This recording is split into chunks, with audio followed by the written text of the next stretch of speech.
Duomo di Milano Միլանի սրտում կանգնած այս հսկայական գոթական տաճարը քարից հյուսված պատմություն է։ Duomo di Milano-ի շինարարությունը սկսվել է 1386 թվականին եւ շարունակվել է ավելի քան 5 դար։ Ասում են տաճարը կառուցել են այնքան երկար, որ մի քանի սերունդ աշխատել է նույն նախագծի վրա։ Տաճարի ամենահայտնի խորհրդանիշը ոսկեզոծ արձանն է Մադոնինան, որը տեղադրված է գլխավոր աշտարակի գագաթին։ Ավանդույթի համաձայն Միլանում երկար ժամանակ չէր թույլատրվում ոչ մի շենք ավելի բարձր կառուցել այդ արձանից։ Եթե անգամ նոր շինությունը գերազանցում էր դրա բարձրությունը, նրա տանիքին փոքրիկ Մադոնինային տեղադրում որպես հարգանքի նշան։ Դուոմոյի արտաքին պատերին տեղադրված են հազարավոր քանդակներ։ Դրանցից մի քանիսը պատկերում են ոչ միայն կրոնական, այլև առօրյա տեսարաններ, նույնիսկ պատմական կերպարներ։ Լեգենդներից մեկի համաձայն քանդակագործները երբեմն իրեն ժամանակակիցներին էին պատկերում թաքնված կերպով թողնելով իրենց ստորագրությունը քարի վրա։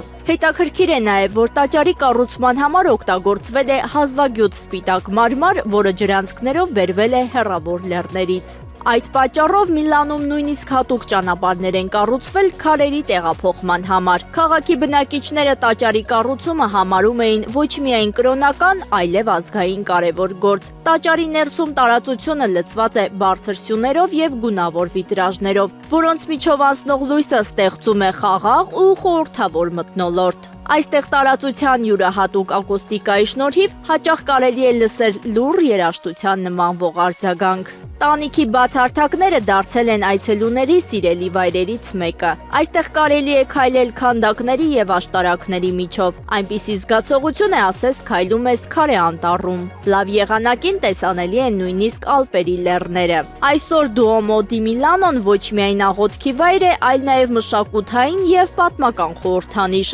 որը միավորում է արվեստը, հավատը եւ ճարտարապետական վարպետությունը։ Այն շարունակում է զարմացնել միլիոնավոր այցելուների, պատմելով մարդկային համառության եւ ստեղծագործական երևակայության մասին։